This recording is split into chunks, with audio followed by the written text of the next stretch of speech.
Hello,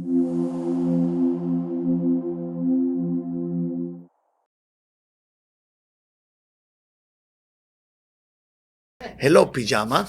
Okay, I know you're watching me in there, and you're saying it's comfortable. We didn't have to come. By the way, you're missing. We are in a fanciest club in the city of Manhattan right now.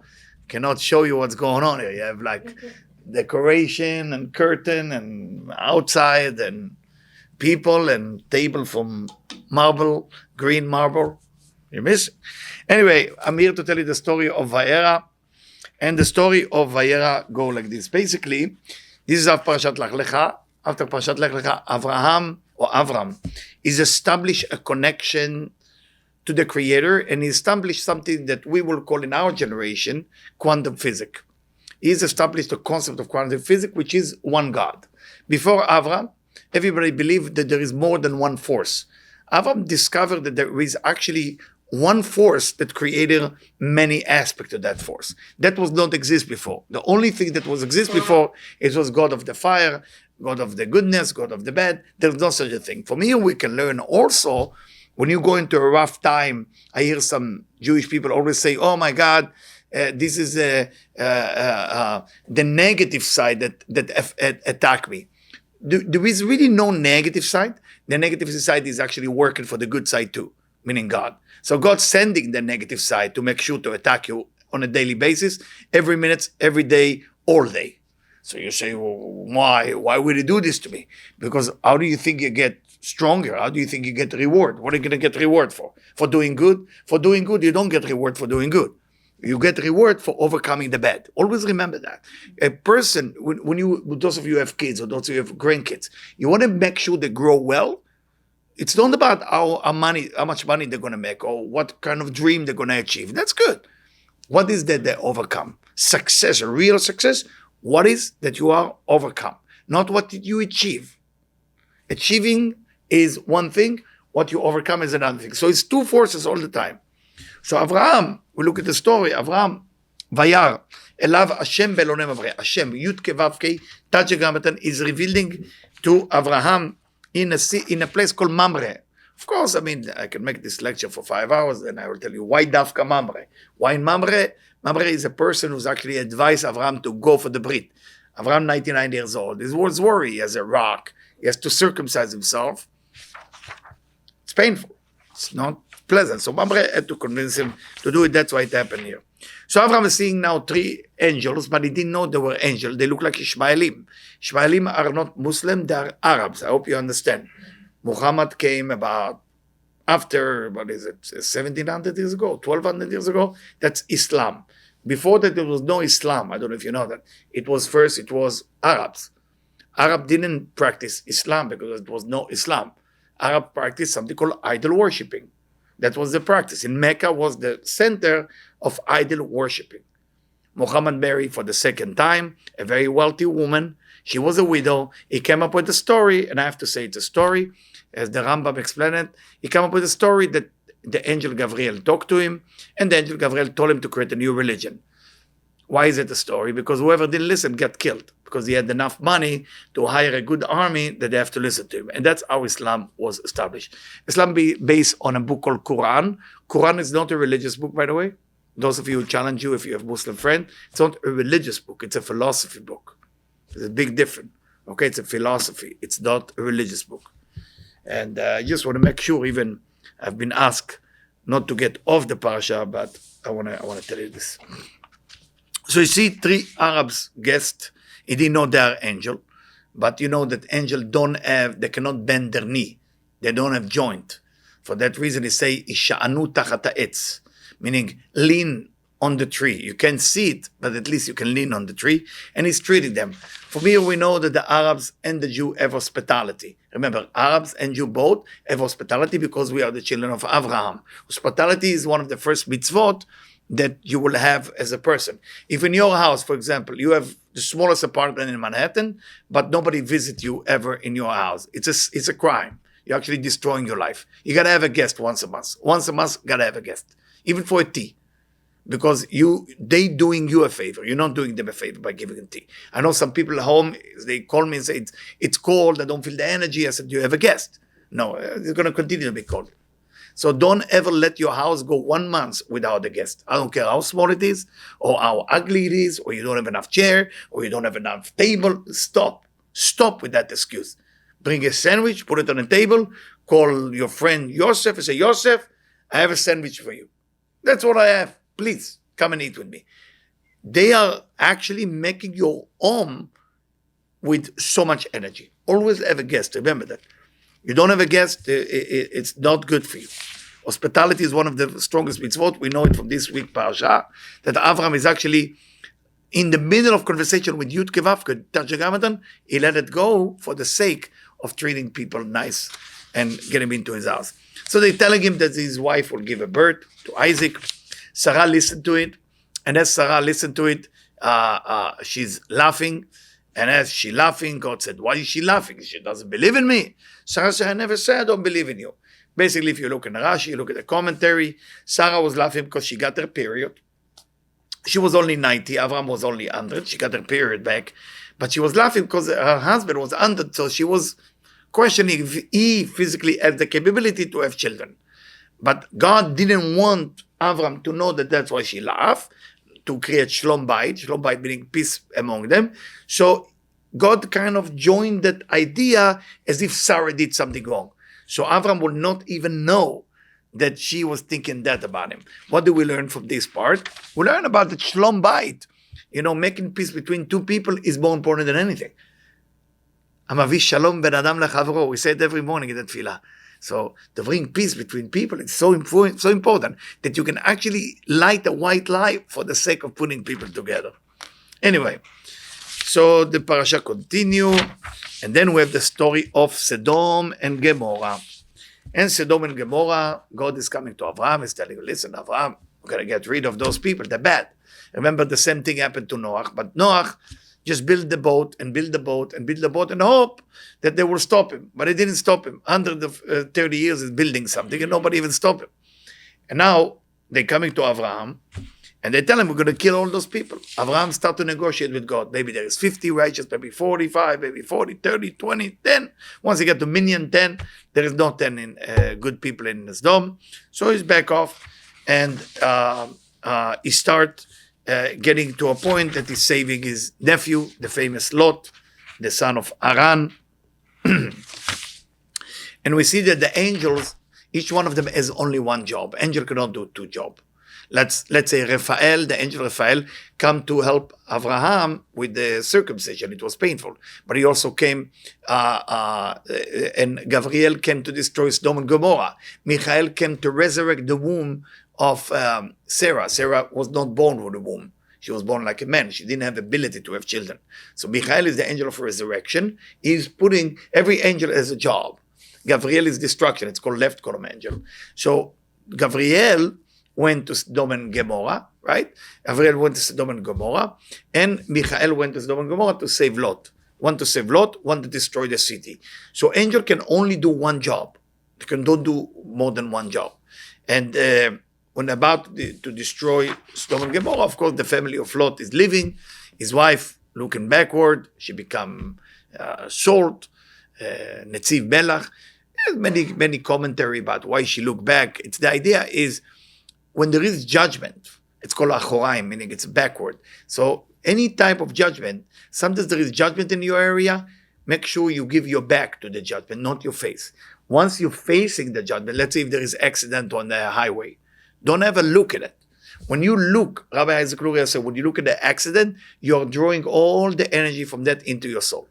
The eyes has a lot of power. It's not just the ear. You don't see it. It's called Evel Ha'ain. There's a name for it. So Evel Ozen, Evel Ha'af, there is different, 5 senses have a lot of frequency, a lot of energy. The eyes is when you look at something negative, you are actually drawing it into your soul. Just be aware of that. You're aware that you take it seriously. So Lot is basically leaving the city. Something very weird happened that most rabbis don't like to talk about it. Basically, Lot is in a city called Zoar, and he's living, and his 2 daughters decide that they are the end of the world and they have to sleep with their father. Both of them sleep with their father. Both of them get pregnant. One get pregnant with Moab, the Moab, like where Ruth came from, and one get pregnant with Ammon, the Ammonite. Okay, in the first one, if you look at the Torah this week, you're going to see that in the first one there is a dat when she slept with her father. In the second one there is no dat. What is that dat? When you're going into it, it's a proof that from her will come the Messiah. So you are telling me from that type of intercourse, the father-daughter intercourse, the Messiah will be born, and the answer is yes. Mashiach ben David come from that intercourse. What is that explained to us? I mean, it's a difficult one to swallow. I mean, how can you tell me like this is too far, too much? And the answer is a lot of time, a great things happening from a bad things. A lot of time you look at yourself and say, oh my God, look at myself. I'm so bad in that area. Your worst part of your personality, that's your Mashiach ben David. Every person has Mashiach inside of them. We all have Mashiach. We all have a spark of Mashiach. There's no one unique person, but you have a spark. The spark of the Mashiach sitting exactly in the worst part of your personality. That's where it is. That's why it doesn't come yet, because that's the one part I cannot overcome. Some people is jealousy. Some people is lust. L-U-S-T. They can't help themselves. Food, sex, drugs, something. So that's the Mashiach. We all have something. We need to find out what it is and understand and make some choices, because tonight I'm going to talk about choices, how to make choice, what to change, if I can change it even. After that, of course, the story of Avimelech and Sarah, and Avimelech thinks again, this is his sister. Why is Avram playing that game? She's my sister.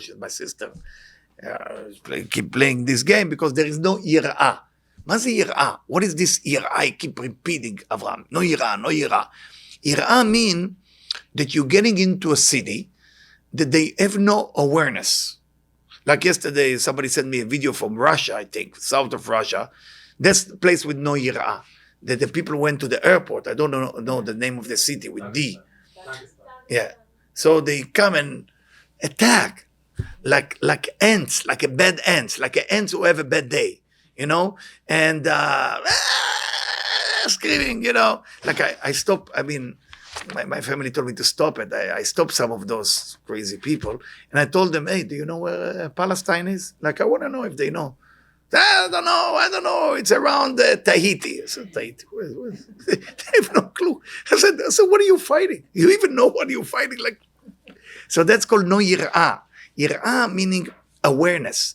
Sometimes you meet people, there is no yirah, and they have no understanding, there's no value, there is no respect to women and children, there is no, it's all about the muscle. That's mean no yirah. If you have strong muscle, you're welcome to our place. If you have strong brain, go away. No, we don't want you here. So they attack the people who are more gentle, more nice, more kind. And that's a sad thing that's happening, that our universe allow it. Our universe is allowing it. It's not about, like you saw what happened in the UN today. I'm sure you saw it, that Israel wear the yellow star. All of the representatives wear the yellow star today, and they say something incredible. They say you're not even condemned. You're not even condemned. And every Israeli say what I say. It's our verse now. If you're not condemned, you're part of them. Meaning, you are in 1944 when the Nazi killed so many of us. He didn't condemn then. And it started happening. You don't condemn now. What are you doing on 48th Street? What are you doing there? On that, 48 or 47? What are you doing there? What are you doing all day long? And if you see the amount of condemn against Israel, and I'm sorry to sound political, is more than all the country together. Iran doesn't do anything wrong. Russia, nothing wrong. Israel. Those of you visit Israel, and if you didn't, please visit Israel. We're expecting 1.2 million people to move back to Israel after the war, by the way, from all over the world. All Jewish people start thinking about, we're done. We realize we're not safe nowhere. That's it. We're done. That's what people start speaking, by the way. 1.2 expectation of it never happened. That people moving to Israel, they want to live there. And I think, I'm telling you, Mashiach is knocking on our door. Yeah.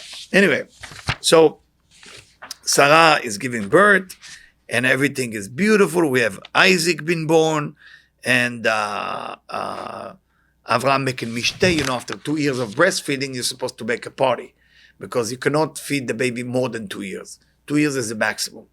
If you're breastfeeding, 2 years is the maximum. You cannot do more than 2 years. And of course, she doesn't like Hagar to be around, the concubine, with their son Ishmael. The question is why? If she's just in a bad mood, if she's just jealous, Sarah. We talk about Sarah. We talk about a woman that is higher. When you read about Sarah in the Zohar, who she was, she's in a higher place that all rabbi that you guys know from the Mishnah, from the Gemara, she's in that place. So she cannot be coming from jealousy. She saw that Hagar, who was a gift that Pharaoh gave her, and her son started doing idol worshipping. So she said, I gotta let them go. She told Abraham, they will destroy everything we built. You build yira'ah b'makom. You build the awareness in your house. Don't let people come to your house who have no yira'ah, who have no kavod, who have no respect, who have no value of things. That's why if you expose your kids, I see something that's happening a lot in schools in the Upper East Side, unfortunately, that I see that kids being exposed to a lot of things. And when they're exposed to a lot of things, they're losing the yira'ah. They're losing that good fear. There is bad fear and there is good fear. Bad fear is when you're afraid of everything. Good fear is a fear from an older man that you give respect to. Like you can tell right away from the kids. Like you're in front of the elevator and the kids push the old man and want to go in first. That means something is wrong with the parents. Always remember, it's not the teacher, the parents. The parents is not doing a good job. Kids who misbehave, parents. Parents. In the old days, you can blame the parents, but today everybody become like California. They can sue you for that. So if you say it's the parents, it become California here. You can, hey, who's your parents? Like in my time, not only they say who's your parents, they will take me by the ears to my father, and my father will make sure that I will remember it how to behave. It's a new time. We think has become modern, we become better. No, not in everything. Something yes, something no. In the education, unfortunately. There is more room for mistake. We are more open-minded. It's great to be open-minded, but how far is this open-minded set is going to take? You know, if there is, don't be aggressive, but also don't be passive. Be assertive. Be between. You got to find the between part. And I don't see enough parents educated their kids of respecting of other human being. And that's called en yira'ah b'makom hazeh. There is no yira'ah. After that, look what it says. ויהי אחר הדברים האלה והאלוקים ניסה את אברהם. Abraham is being tested by God. But the Zohar said, it's not test. Nissa, don't write it with samech a, write it with sin, im shin. So Nissa meaning elevated. God elevated Abraham, that's why he tested him. So when you're going through a test, do you really think is God trying to help you with something? Or you look at it like, oh God, don't do this to me. Don't do this to me. It's like a friend of mine who just he's a famous public speaker, great public speaker, I think one of the best. And he's traveling the world, he's doing everything. And we are in touch many years ago. So when he was single, before he got married, he said, Eliyahu, I'm becoming pretty famous. And it's a problem. I said, how bad? So listen, girls are after me and I cannot push them away. And I want to focus on my spirituality as you teach me to meditate. And it's confused with what I'm supposed to say. And so he told me the story that he was giving one of the largest lectures, 500 people in Washington, D.C., and very important people from the White House was there. And he became famous, like on the news. And where he was doing it, there was a family who invited him, but they invited him for the wrong reason. And I remember he called me from there and said to me, I have a big problem. I said, how bad? I said, well, the daughter of that family who invited me, it's a huge home, he described it. And he said, she liked me a little bit too much. She's hitting on me. What to do? I said, well, the best thing is, if you're not interested, just lock the door and forget where you put the key. I said, yeah, I can't forget where I put the key. So do you remember how to lock the door? I said, I'm not sure I remember how to lock the door. I said to him, oh, so you're playing? I said, well, I'm not playing, but Eliyahu, I feel like God tried to tell me something. He tried to connect us. I said, well, if that's what you feel, then keep the door open. He said, no, but I feel it's the wrong. And he get confused. How do you know to make the right thing? How do you make the right choice? How do you know this is right and this is wrong? How do you know when Abraham elevate himself, and Abraham really elevate himself, and he say, take your son, your only son, and sacrifice your own son. And in the end, God is not the one who tell him don't do it. Who is the one who tell him don't do it? The angel. So you look at the angel, is the one who tell Abraham not to do it. How can the angel cancel God? So the commentary say that angel can cancel God because only God can tell you to kill a person. Only God can tell you to kill a person. But everything below God can always tell you, keep that person alive. And I like that explanation. Anyway, choices, my friend. Tonight is about choices. I'm here to teach you about free will. I'm here to teach you about how do we make choices? How do we make the right thing? How do we know right from wrong? How do we know this is good, this is wrong? Because sometimes, when you are into something, a lot of time you feel like you're doing the right thing. I'm doing the right thing. I meet many people who say, okay, I find a soulmate. I know this is the one, blah, blah, blah.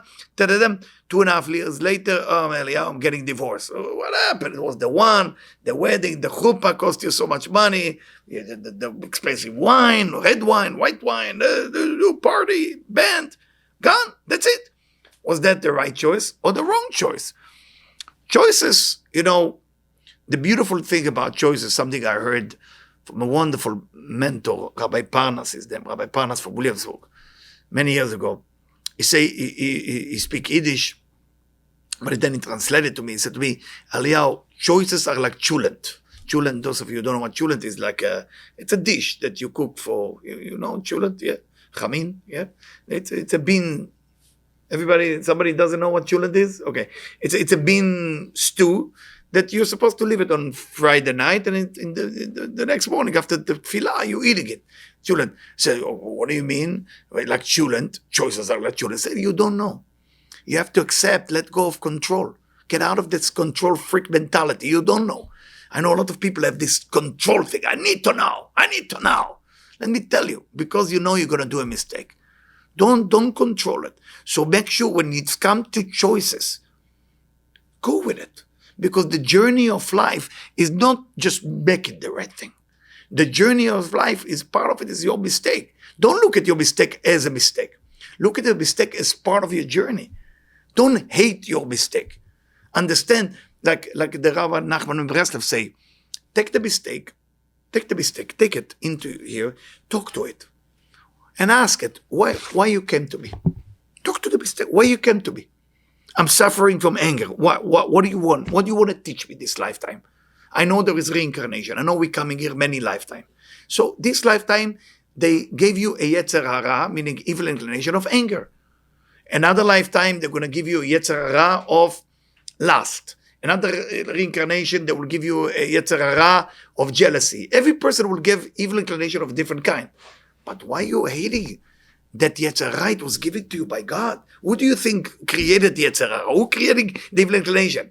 I hear not a lot of rabbis, few rabbis who call the Yetzer Hara as an entity by itself. It's not an entity by itself. It's part of God that come to you to help you. Because when you overcome it, that's how you get the reward. That's how you become the greatest. That's the Yetzer Hara. So don't hate your evil side. Talk to your evil side. Hello, nice to meet you. Jealousy? Now talk to me, jealousy. We are here. Let's work on that. Why am I have to deal with jealousy? Why am I have to deal with anger? Why I have to deal with fear? What is that I need to learn in this process? That's choices. So choices is not about making the right choice. It's the struggle itself is the beautiful part of about our life. And I see that a lot of people want to get rid of it. Why are you getting rid of your problem? Your problem is there to make you grow, and with the time it will go away. Also, I will tell you another thing that I learned, that some of us has more than one problem. Some people has one problem and that's it. Some people have, let's say, 3 problems. Which one you fix first?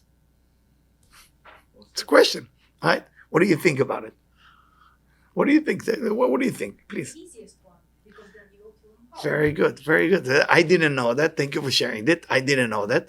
And my mentor, the same guy from Williamsburg, and I was working on always, my nature is to go against. let's say if I have now problem with my ankle for 3 months, so I'm going again, so I'm going to do it stronger. Until today, I went to a doctor. That's it. I couldn't take it anymore. I went to a doctor. So what have you done? I said, I tried to win it. I know I can do it. No, it's getting worse, you say. So, okay, what do we do now? So, the physical therapy.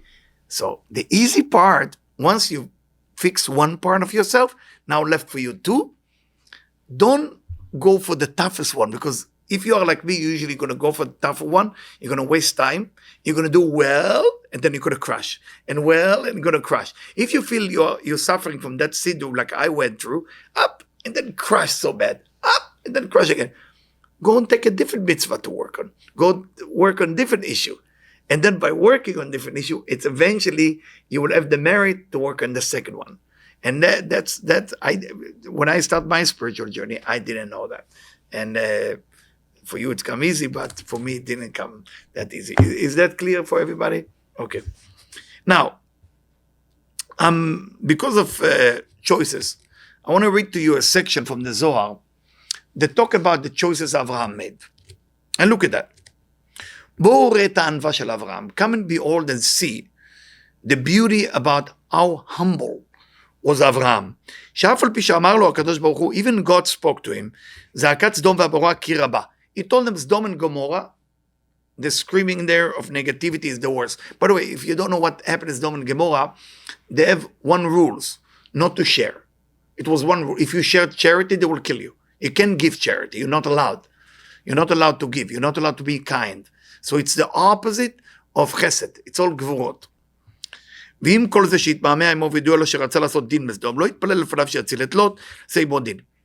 Look at Avraham, they say. God is telling him, I'm about to destroy this whole city. I'm about to destroy this whole city. Avraham can say, hey, listen, my nephew is there. You know, like a good Jewish boy. Hey, my nephew is in Brooklyn. Can you get him out of here? No. Avraham doesn't ask about how to save Lot. And that's what makes Avraham special. Look at the choice you make. Sometimes people give you an opportunity to give you everything. Do you right away think about Ola Am Israel? Or you right away think about your need, your little need, your thing? ולא יעשה עמו דין. מהו הטעם? כדי שלא לבקש שכר על מעשיו. He said, I don't want a reward for the thing that is being attached to me. It's a very beautiful thing that the Zohar is teaching us. A lot of time, when you make choices, the choices is being made on what? Based on what? Based on your need. And when it's based on your need, every time you are going after what you want and what you need, you're creating a black hole in your personality. And yes, you might achieve what you want, but you will be very miserable. Achieving all your goals doesn't make you happy. It doesn't make you happy. It's not going to make you happy, achieving all your goals. Overcoming what's difficult for you to overcome always make you happy. So if you're searching for happiness, it doesn't matter the size of your kippah, your beard, the tzitzit, the tefillot, the tefillin, the Shabbat, the Seudot, the tzedakah. It will not help you because this is all has to do with giving. What you overcome, that's the foundation of happiness. You have to remember that. Please remember that. Because you're going to listen and listen and listen. But if you don't get this little point, you're going to just be like, we Jewish, we've been around for the last 2,000 years. I don't know if you know about it. I have to remind you. It was a temple in one point, you remember, 2,000 years ago? And since the temple, nothing happened. I don't know if you know that. Nothing. The temple's still not there. So that's when we're not getting it right. You understand what I'm saying? I want to depress you a little bit. Because if you don't get depressed, you don't get awake. If you're always happy, you're going to fall asleep. But if you are depressed, you're going to wake up. Right? If you have somebody in the street chasing you with a gun, you're going to change something. You're either going to learn to run faster, fight faster, something faster. But if there is no misery, then there is no awakening. We need to understand it. Like we gotta choose that fire in your personality. And there is no such a thing. Oh, this person have a fire personality. Lie. Nobody has a fire personality. No human being. The circumstance is causing you to have a fire personality. If you have fire personality, it's serving your own selfish need. That's how you use a fire personality. But if you have a fire personality for the sake of others, that's Avraham. So Avraham, instead of asking with his fire personality for everybody, for his lot, he asked for everybody. אף על פי שלא ביקש, שלח הקדוש ברוך הוא ללוט והציל אותו. So God saw that they didn't ask for Lot. You know what God? He sent him 2 special angels. God did that. He said, he has a chance to tell me, please save my nephew. And he said nothing. He only begged God, please, at least if there is 10 people, God say no. So God sent himself 2 angels. What does it mean for you about your children, your grandchildren, your wife, your husband, your friend, your partner? What does it mean to you? It means that a lot of time we feel like there is a need. I got to save my little Yosef, my little Moshe, my little Hannah, my little Rachel. What about the rest? What about the rest? Well, the rest have other people to pray for them. It doesn't work like this in Judaism. I'm sorry to tell you, it doesn't work like this. In Judaism, it's collective. We are the human of collective. That's what Judaism is. How do I know it? There is something called arvut. Bnei Israel arevim ze lazeh. The Jewish people work as a unity team. They don't work as an individual. We need to remember that. On Mount Sinai, why we received the Torah on Mount Sinai? Why we couldn't receive it in the time of Abraham? We have Abraham. Who can be more than Abraham? You know that Moshe Rabbeinu, when he went to the mountain to receive the Torah, the angel wanted to kill him. You know what God has to do? He removed his face, his skin, like he removed the whole thing, and he put on his face klastar shel Avraham. He put on his face a mask of Avraham. And then the angel moved, it's Avraham, we're not talking to him. Moshe, no, they want to kill him. Avraham, no. He's the one who feed the angel. We can't say nothing. Right away, everybody let Moshe go. So Avraham give the Torah in his time. Because in his time, it was not enough people to work on Am Echad Lev Echad, to work as one nation, one heart together. Because it was not possible to do the arvut with one person. Arvut, you need more than one person. And I'm going to read to you Ma'amar Arvut from a book called Matan Torah. Eventually, our people are working on putting this book into English. It will take some time. Because of me, I delay it because I need to translate a different book. וזהו דבר הערבות. This is the idea of arvut, this mitzvah. Every Jew has a mitzvah called arvut, and we are part of arvut. אשר כל ישראל נעשו ערבים זה לזה. We must understand we have to care for one another. By the way, there is a mitzvah, for example. Most people don't know it. If you don't live in Israel, you have to give money for a certain school there that study Torah. You have to. You look at that mitzvot. After that, you have to. You have to. If you need some yeshivot where to give to, ask Debbie. We can tell you where to send it to and who to help, which rabbi to help, where they study, where they teach. So we know it because we deal with it in Israel, and we will show you. So second thing, let's say right now there is a problem in Israel, and it's called Milchemet Mitzvah. It's a mitzvah war, because in Ilchot Rambam, the Rambam, when he's talking about war, and the Rambam, when he talk about the whole idea of war in Israel or against the Jewish people, how do we help each other? People don't know how to fight. People don't know how to cook food. People don't know how to send money. We all need to be ערבים זה לזה. כי לא ניתנה להם התורה בטרם שנשאל כל אחד ואחד מישראל. Before the Torah was giving, every Jew who was there in Mount Sinai was asked that question. אם מסכים לקבל עליו את המצווה של אהבת זולתו. Voice from heaven, from God came. He said, before I give you the Torah, there is one mitzvah before. You want to know what the mitzvah before? Are you willing to love your brother and sister? Can you imagine that was the first question from God? Are you willing to love each other? Why? Because the Torah cannot come to an existence if we don't love each other. We can study Torah, we can be knowledgeable, we know it by heart. I know people who they can look at the Gemara in the book, memorize the whole thing. Everything. Unbelievable. It's so beautiful to look at them. But in the other end, is that enough? No. The question is, are you willing to practice love the neighbor as thyself? And every person needs to know who in the city they have an issue with. And they have to break it through. They have to, okay, I gotta make sure that I'm connecting to that individual. I have to. What about if a husband and wife are not getting along and they want to hate each other? That's a different story. That's more romantically. And let's say they don't want to be together, divorce, blah, blah, blah, the whole thing. It's okay. She went her way, he went that way. Because divorce in Judaism, the only religion where divorce is a mitzvah. Not only wedding is a mitzvah. Divorce is a mitzvah. That's why there is a whole section in the Talmud called Gittin. Divorce is a mitzvah. Why is that a mitzvah? Very simple. Because if the husband who married to a woman that she's not belong to him, and he stayed being married to her, when she need to find her soulmate, he has to die. So that's why divorce is a mitzvah. Most people don't know that that's the reason, but that's the real reason why it's a mitzvah. So when a woman wake up in the morning and said to her husband, I don't want you anymore, I always tell the husband, get out of there. You're in danger. So what, Eliyahu? I said, if the woman don't want you, get out. For that reason, in Jewish religion, if the woman don't give a divorce, it's not a divorce yet. It's not the man who gives a divorce. Women give a divorce in Judaism. I don't know if you know that. A man can be threatened if he doesn't give a divorce. The halakha, the Jewish law, maybe you don't know it, but if you look at after that, you're going to laugh. Look at Google, the halakha is there. If you have a man who doesn't want to give a divorce to his wife, then send him to a rabbi to talk to him nice, and then if this is not nice, they send two biryonim, two large people with something in their hand, and they actually read to him from the Gemara, from Talmud, say, Yadu alecha, you know that we are here not to hurt you, we have nothing against you, but according to the law, if you don't give the divorce to this wife who asking you to, she doesn't want to be with you anymore, we will have to use power just to remind you that you have to give a divorce. But if the woman doesn't give divorce, the man is not divorced. She decides if the divorce. They don't do nothing to the woman if she doesn't want to get divorced. It's very interesting. Like if people think it's very chauvinistic, the Jewish religion, but it's not. I mean, if you look, who was the most powerful people till Moses? The women. Sarah, Rebecca, Rachel, Leah. You don't feel the men. You feel women.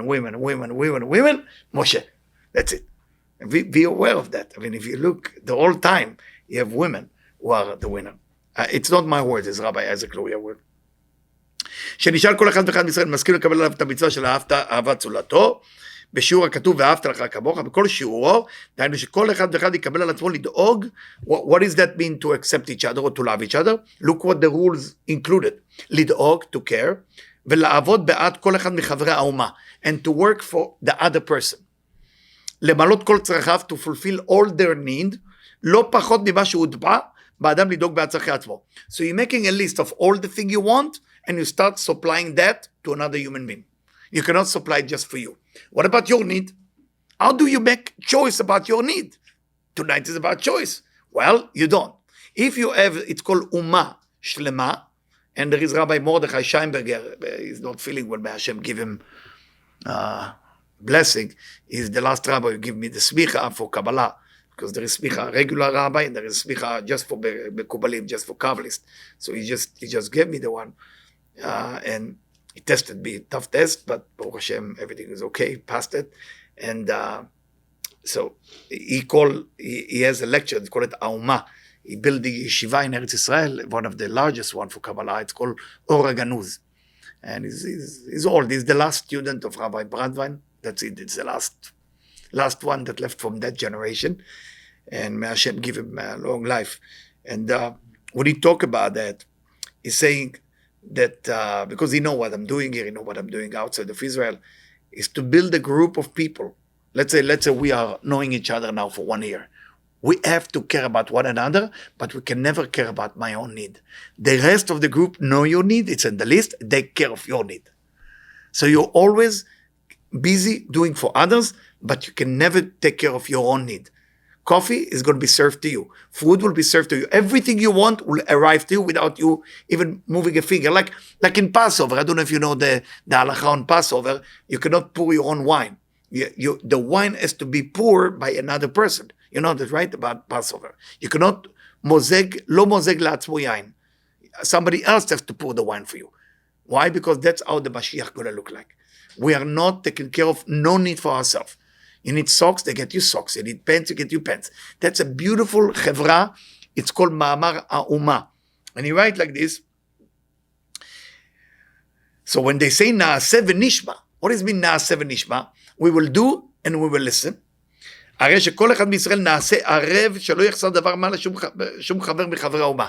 They all were unified that nothing will be missing. Now, I know it sounds like communism to some of you, and or maybe socialism, but the idea, you need to know, I mean, that idea, Rav Ashlag, the writer is Rabbi Yehuda Ashlag, Baal HaSulam, he was in Poland when he wrote it down.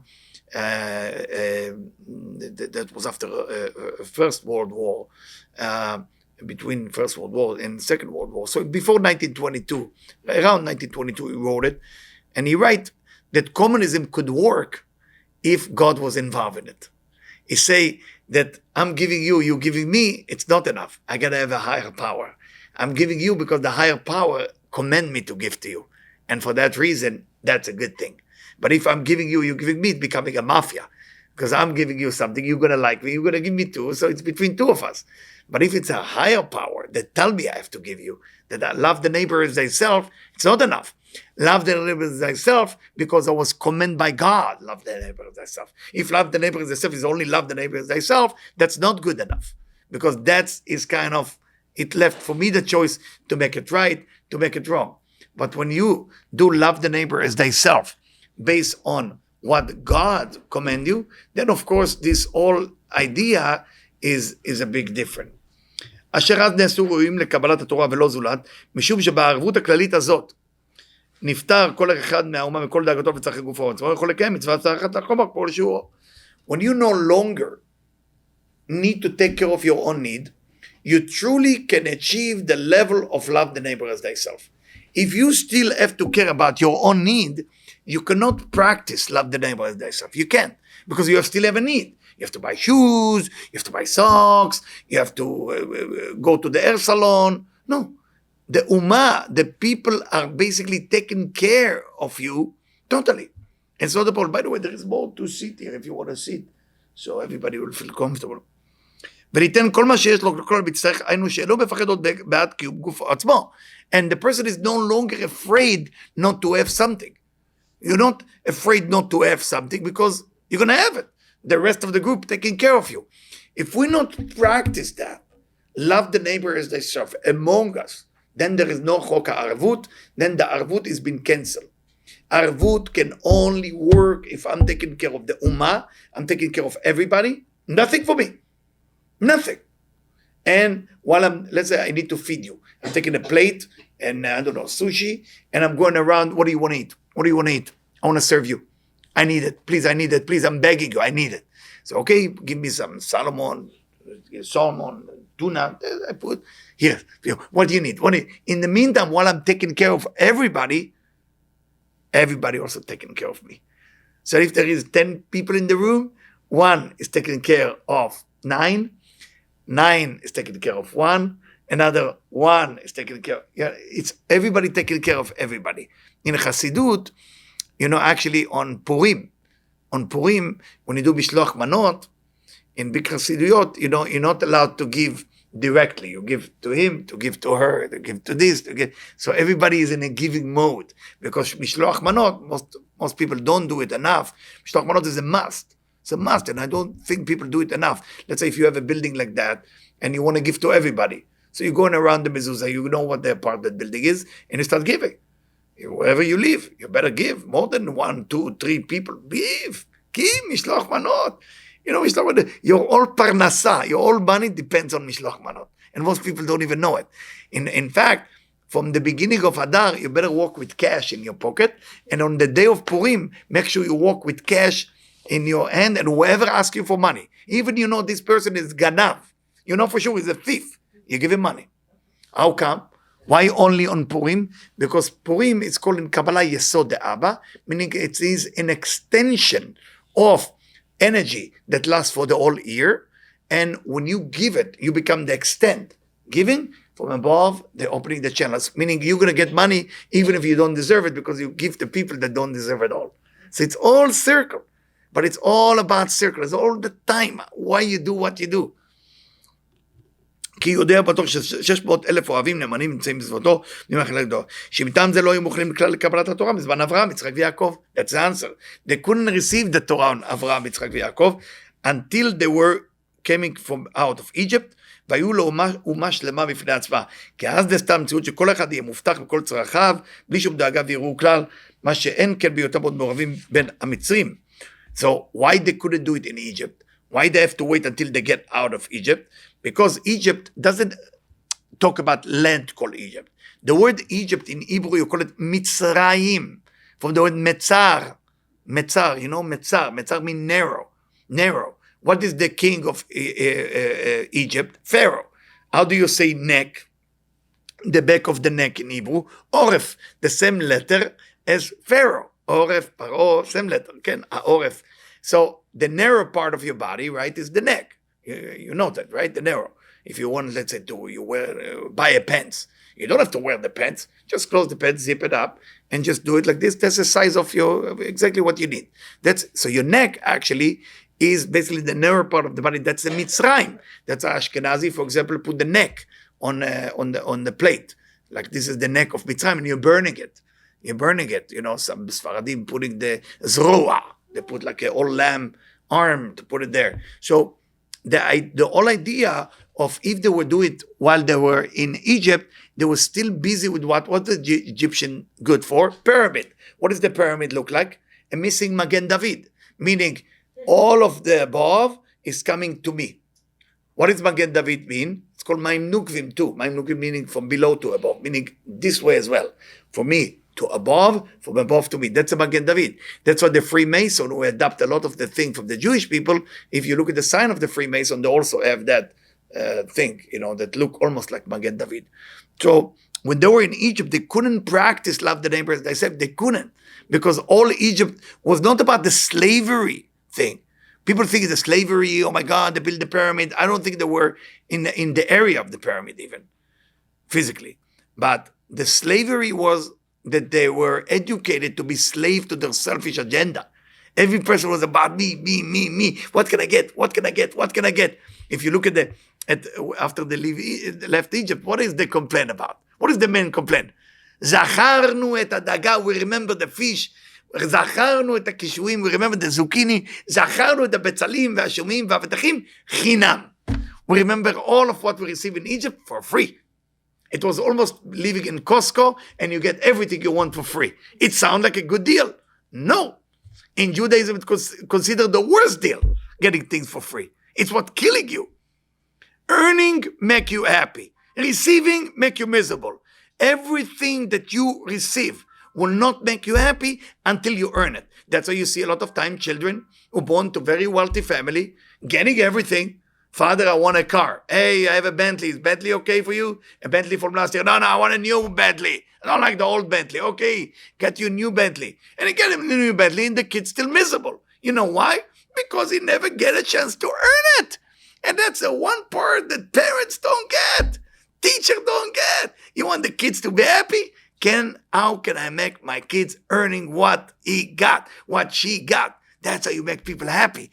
And also for us, my friend, I know we don't kids, but maybe you are grown-up kids, all of us. So every time we are not earning something, we're going to feel miserable. We're going to feel bad. We're going to feel terrible.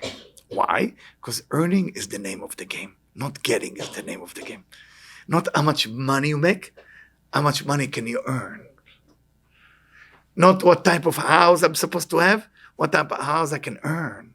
Not what type of person I want to be married to, what type of person I can earn to be married to. Not what type of relationship I want. Everybody has, I hope I have that relationship and this and this and that. A list of receiving. What can you earn in that list? Can you earn it yourself? Can you do something about your personality that can change, can be transformed? And that's why the Jewish people could not receive the Torah in Egypt, because they were still mixed with the selfish agenda of Metzar, Tsar mean narrow, Pharaoh mean the neck. They cannot shift the gear for getting out of the selfish agenda.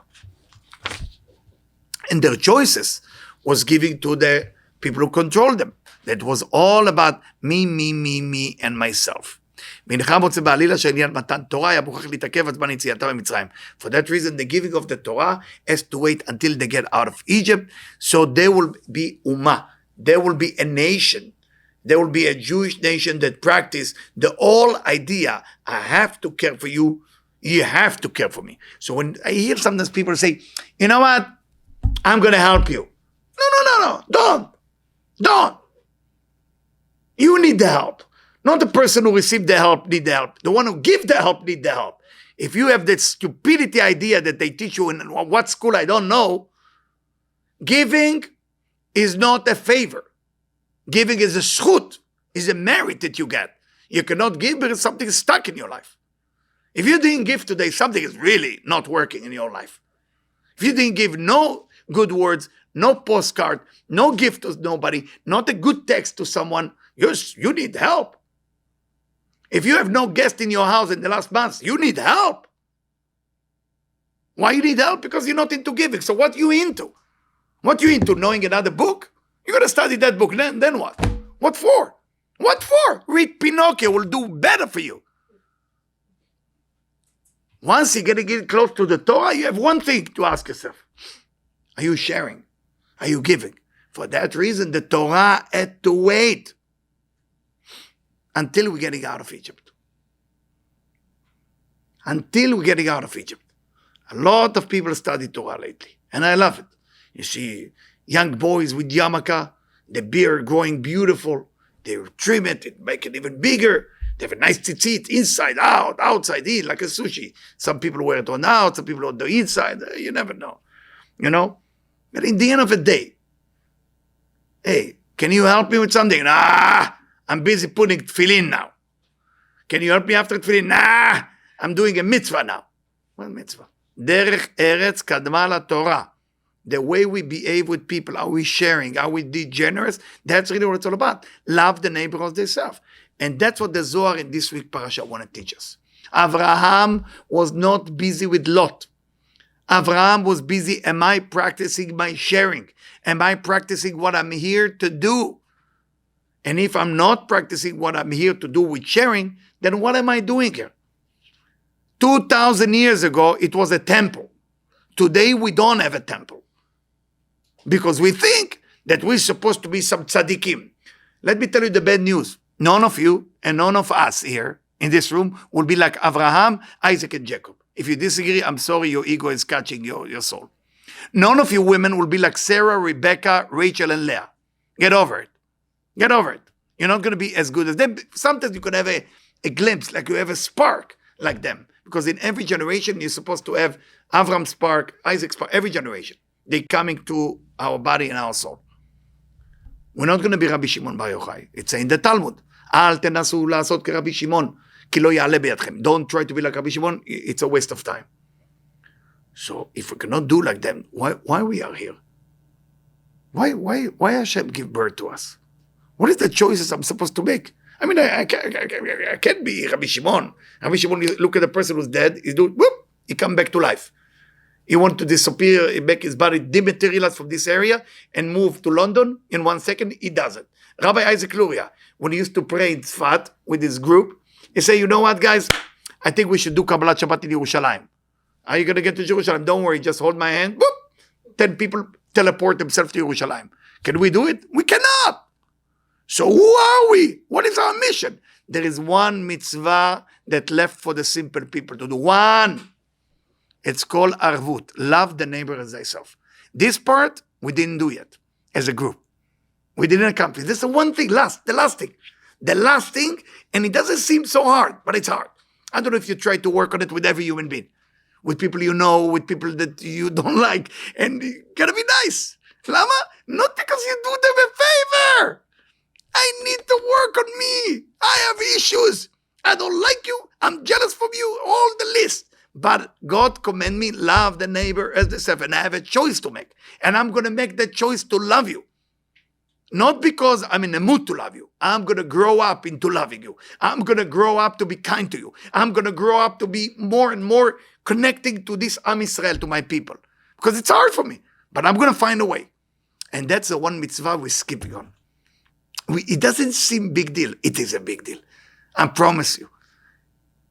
If you decided to work on that more, I'm sure you're doing it, but a little bit more, you're going to find it, oh my God.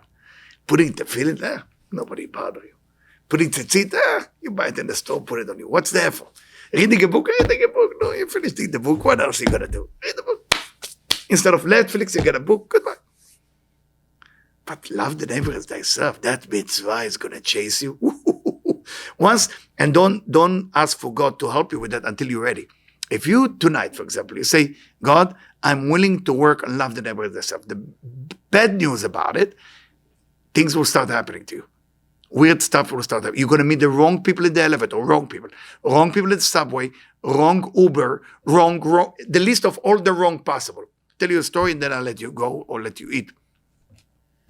So yesterday, it was a lot of rain. We were stuck in New Jersey, if you know, next to the big mall in New Jersey, the famous one. And having a taxi, it's difficult to find Uber.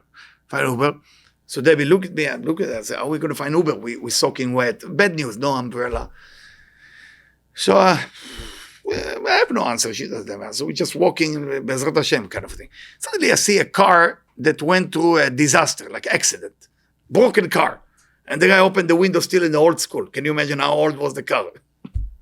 Yeah, I'm taxi with an accent. I said, Debbie, we're going to go in. She told me, how? So please trust me, we're going to go in. So, it's the only way out. He says taxi. He says not even Uber. We don't know. We're walking in. Of course, it's a disaster. Inside, the old chairs are broken. You know, they have holes in the bad smell. His old pants is on. He's the taxi. So how much is it? Debbie didn't even want to talk. I said, Debbie, that's a good price. I'm not good with pricing. I go to my wife. I say, it's a good price. He said, it's a good price. So we're getting into the car and we're driving. So he said, of course, it's the wrong question to ask in those days. He looked at me, from all people. He said, where are you from? Where you were born?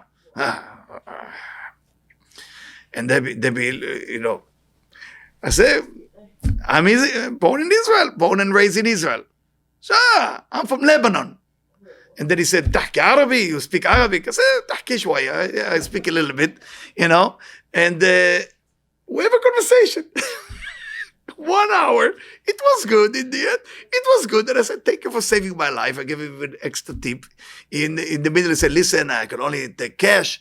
Said, we don't have cash, we do have credit card. He said, no, but if you want to pass the money to somebody, I owe him a lot of money, you can pass, I give you the address, you're going to give it. I said, well, this is getting complicated. Sometimes in life, you're going to meet those people. And you might look at them as the wrong one, but they are the right one. They are the right one. This is where the work needs to be done. And we had a great conversation. He explained to me what he thinks about Lebanon, about that. I explained my point of view. We talk. We actually have a conversation. And he thanked me, I thank him. I went home, he continued. When you ask Hashem to help you with love or loving people, he's not going to give you the easy one. He is going to give you the nightmare.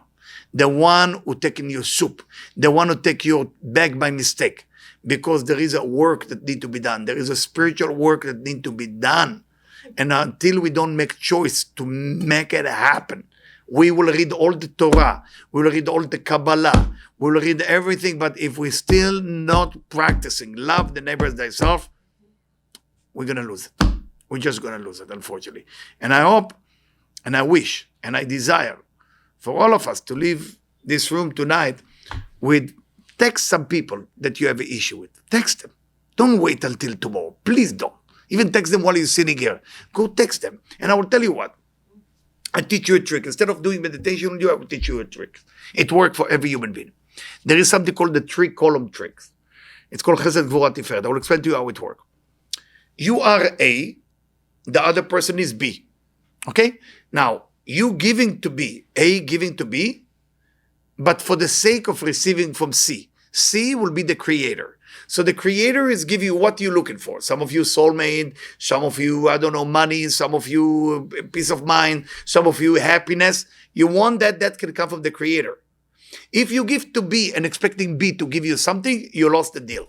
If B smiled to you while you give it, you lost the deal. No gain can happen while you give it. Zero gain if you want to make it right in that system. Meaning I'm giving you something and I want nothing from you, zero from you. That's a true giving. But it's not between you and me. It's between me and God. It's between C and me. Meaning C can only give you, it's called Maim Nukvim, Maim Duchin, that's a deep concept in Kabbalah. C can only give you while you're giving to the other person. So when you're giving to the other person, the result of it, you're allowed to ask things that you can never had from God. You're allowed. It's kosher, no problem, it's not even selfish. But it's one condition, that when you're giving to the other person, you don't think you're doing them a favor, they're actually doing you a favor. And second, you're not looking for reward from them. Not a smile, not a thank you letter. I know a lot of people who give, sometimes waiting in their post office for some thank you letter, appreciation, gratitude. I love you. Thank you for what you're doing. It's amazing. You changed my life. No. That's the problem. No, it's not good. Looking for the creator gift. It's called the 3-column system. The 3-column system has many layers to it. That's one of them. My friend, no meditation tonight, so thank you so much for coming. If you have any question, you can approach me. If you need to know anything, we have some food there. Please eat. We don't want to be stuck with some sushi, so eat a lot. Okay? And birthday to me. Oh, happy birthday to me. Oh, thank you very much. Thank you. Halloween party. We have Halloween.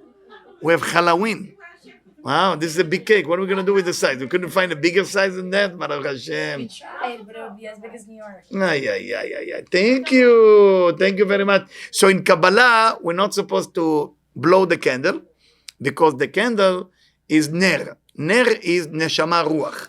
Nen and ruach. Ruach means wind. Ruach also means spirit. So you can do fu. You cannot do fu. So you can use the hand or you can use your finger. And the whole idea of the cake, there is a question if Kama Yehudi is a Kabbalah, but that's a different story. It brings ahava.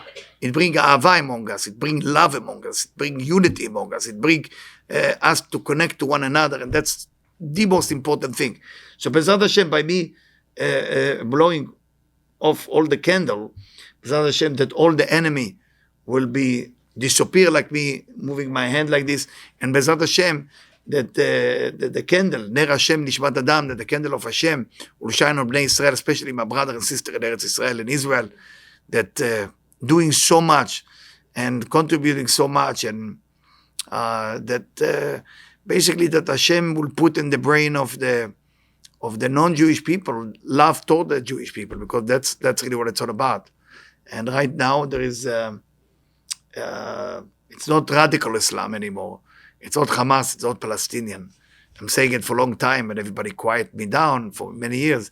And I say the way that Islam has been educated, it's the problem. If those of you who know the Quran, I say it in the beginning, it's not like that. So that's my wish.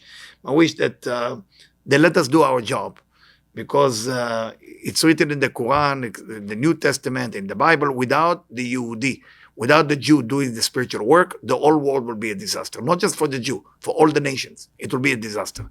You have to let the Jew do the spiritual work, and through that, it actually will be a great time for everybody. So I'm asking Hashem, if I'm allowed to ask, that you allowed us be spiritual, and allowed the people of Israel, and allowed all the people that have been kidnapped, those babies and children and mothers and elderly that it's more than 3 weeks. They're waiting for their family member. They're looking at the passport. They look in the picture, and they're not there. It's painful. And it's not that far, and you cannot get them back. It's painful. So B'ezrat Hashem, if I'm allowed to ask, may the miracle that happened tonight, they bring them all back home, and B'ezrat Hashem, only good news. Amen.